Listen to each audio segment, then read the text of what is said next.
Hi everyone, welcome to Lecture School Plus. Myself Roshna, your economics faculty. അപ്പോൾ ഇന്നത്തെ short ആയിട്ടുള്ള discussion വരുന്നത് pilot study എന്ന് പറയുന്ന ഒരു ടോപ്പിക്കാണ്. അതിന് പൈലറ്റ് സർവേ എന്ന് പറയുന്ന ഒരു ടോപ്പിക്കാണ്.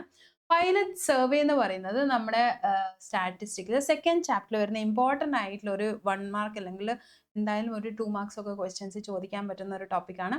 അപ്പോൾ എന്താ പൈലറ്റ് സർവേ എന്ന് നമുക്ക് നോക്കാം. നമ്മളൊരു ക്വസ്റ്റ്യനെയർ കിട്ടിക്കഴിഞ്ഞാൽ ഈ ക്വസ്റ്റ്യനെയറിനെ പ്രീ ടെസ്റ്റ് ചെയ്യുന്നതിനാണ് പൈലറ്റ് സർവേ എന്ന് പറയുന്നത്. അപ്പോൾ pilot survey is the pre testing of ക്വസ്റ്റ്യനെയറിനെ പ്രീ ടെസ്റ്റ് ചെയ്യാം. ഇതിനാണ് നമ്മൾ ക്വസ്റ്റ്യനെയർ പ്രീ ടെസ്റ്റ് ചെയ്യുന്നത്.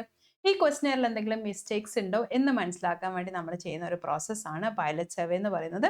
അപ്പോൾ ഇതിന് നമ്മൾ പ്രിലിമിനറി ടെസ്റ്റ് എന്ന് പറയാം. Preliminary test of or survey conducted on A small group before the main study.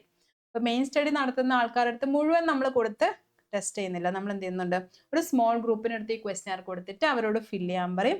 അതിൽ എന്തെങ്കിലും മിസ്റ്റേക്സ് അല്ലെങ്കിൽ അവർക്ക് ആ ക്വസ്റ്റ്യനിൽ എന്തെങ്കിലും മിസ്റ്റേക്സ് ഉണ്ടോ എന്ന് അറിയാൻ വേണ്ടി ചെയ്യുന്ന ഒരു പ്രോസസ്സാണ്.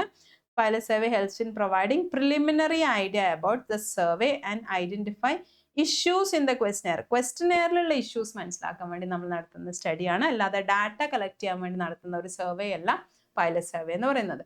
Pilot survey is the pre testing of questionnaire. ഈ 1 മിനിറ്റ് കൊണ്ട് നമ്മൾ പൈലറ്റ് സർവേ എന്താണെന്ന് ഇവിടെ മനസ്സിലാക്കിയിട്ടുണ്ട്. അടുത്ത ഇതുപോലത്തെ ഒരു വീഡിയോ ആയിട്ട് നമുക്ക് വീണ്ടും കാണാം. Bye bye.